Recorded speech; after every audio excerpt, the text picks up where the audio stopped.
dosen pengampu Ibu Yona Haryanti Fikri, S.Farm. Di sini kami akan menjelaskan tentang beberapa cacing yang berjenis nematoda dan definisi dari nematoda. Namun sebelum kami menjelaskan tentang nematoda tersebut, kami akan memperkenalkan diri kami masing-masing. Perkenalkan, nama saya Muhammad Iqbal dengan NPM F1G024004. Saya Fauzi Pratama dengan NPM F1G024042. Saya Zara Ina Fadila dengan NPM F1G0442. Saya pembimbing dengan nomor Saya Sadanur Hanifah dengan NPM F1G024076. Saya Naila Kirania Fanti dengan NPM F1G024028. Saya Fadila Nurhani dengan NPM F1G024042. Saya Cantika Tena dengan NPM Saya Rianti Nurhofiza dengan NPM F1G024032. Saya Sarah Aprilia dengan NPM F1G024026. Dan saya Ariel Takuna Ramadan dengan NPM F1G0024074. Baik, itulah tadi perkenalan dari kami. Harap menyimak video yang telah kami buat. Semoga video ini bisa bermanfaat dan menjadi bahan pembelajaran bagi teman-teman penonton semuanya. Latar belakang nematoda. Pada umumnya, beberapa nematoda memiliki sifat patogen penyerang, baik pada tanaman, hewan, maupun manusia. Nematoda ini tersebar luas di seluruh dunia. Umumnya, infeksi nematoda pada manusia disebabkan oleh cacing belang, cacing cambuk, dan cacing hookworm, yang kemudian dikelompokkan sebagai cacing yang dapat ditularkan melalui media tanah. Salah satu cara pengendalian nematoda parasit yaitu dengan cara melakukan pemurnian tanah dari kontaminasi nematoda, karena tanah merupakan media tumbuh berkembangnya nematoda dan media perantara dari infeksi nematoda. Halo teman-teman, di sini aku akan ngejelasin mengenai definisi dari nematoda. Apa sih definisi di nematoda itu? Jadi teman-teman, nematoda itu berasal dari bahasa Yunani yang berarti benang. Karena apa teman-teman? Karena bentuknya itu memanjang. Bisa kita lihat ya. Nih lihat, ini bentuknya itu seperti memanjang seperti benang ya teman-teman ya. Jadi nematoda ini juga teman-teman merupakan jumlah spesies yang terbesar di antara cacing yang hidup sebagai parasit pada manusia. Yang dimana itu sekitar ada 10.000 jenis nematoda. Cacing tersebut teman-teman berbeda dalam habitat, daur hidup, dan hubungan host place-nya. Pada habitatnya contohnya itu ada pada air tawar, air asin, pada tumbuhan, dan pada tanaman, dan pada tanah, dan lain-lainnya. Kemudian nematoda ini juga teman-teman bersifat patogen, dia ini menyerang baik pada hewan, manusia, maupun tumbuhan. Baiklah, di sini saya akan menjelaskan tentang cacing belang atau yang biasa disebut dengan Ascaris lumbricoides. Klasifikasinya yaitu Ascaris lumbricoides, termasuk dalam filum Helminthes. Kelasnya yaitu nematoda, subkelasnya ada Scarmetea, dan ordonya ada Ascaridae. Subfamilinya termasuk Ascaridae genus.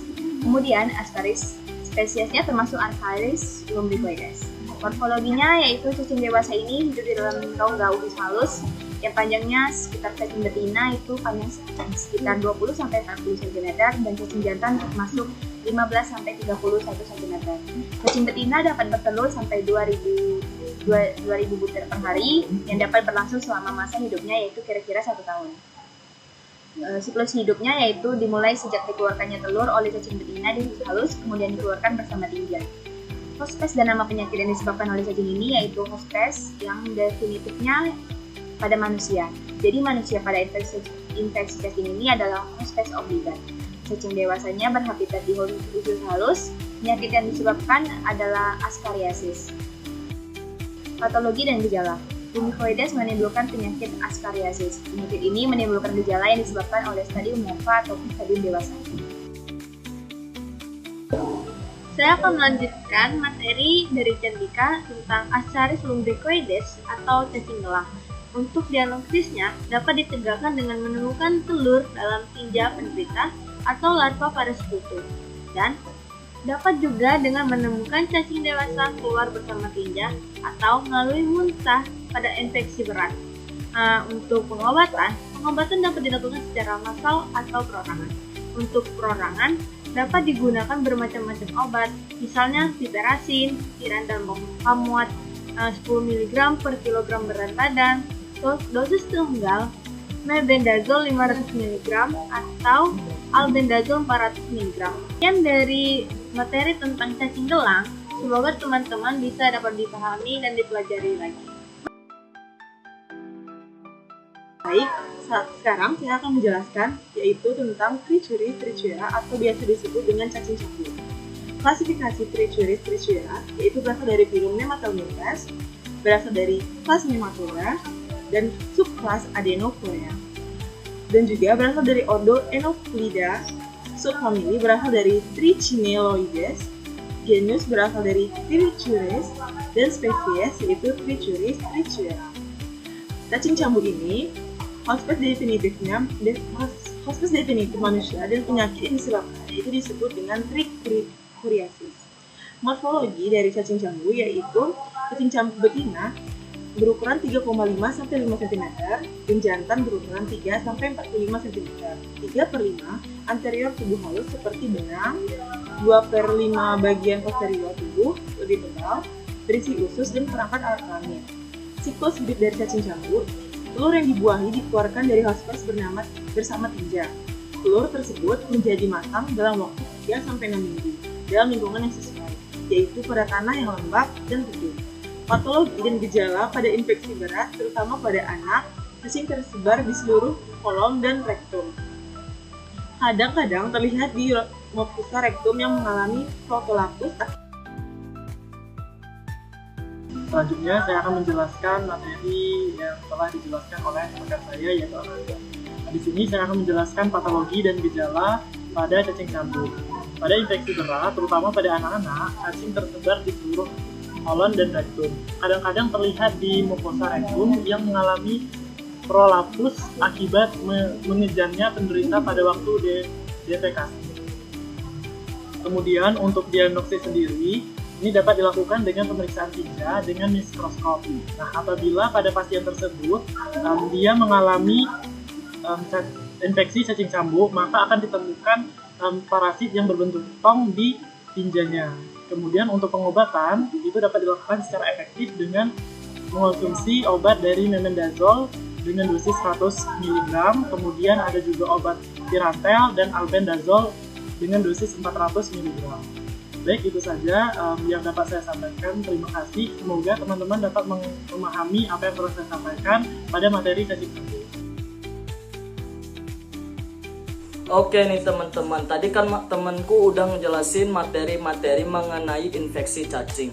Jadi di sini aku bakal ngejelasin nih tentang Enterobius vermicalis atau yang bisa kita sebut dengan cacing kremi. Adapun klasifikasi dari cacing kremi itu dimulai dari filum nih. Filumnya merupakan Nematelmintes. Kelasnya yaitu Nematoda, subkelasnya yaitu Adenocoera dan ordo Enophlida, sedangkan subfamilinya Trichineloides. Genusnya Trichuris dan spesiesnya termasuk ke dalam Trichuris trichiura nih. Nah, cacing kremi ini biasanya berjenis kelamin betina nih teman-teman, di mana berukuran 8 sampai 13 mm dikali 0,4 mm.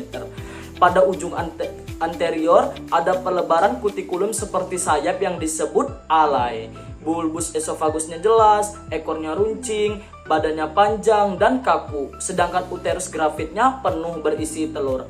Adapun nih infeksi cacing kremi, biasanya itu terjadi karena kita menelan telur matang nih. Apabila telur yang terdapat di dalam cacing kremi itu tertelan, maka telur akan menetas di usus halus selanjutnya yang akan berimigrasi ke daerah sekitar anus.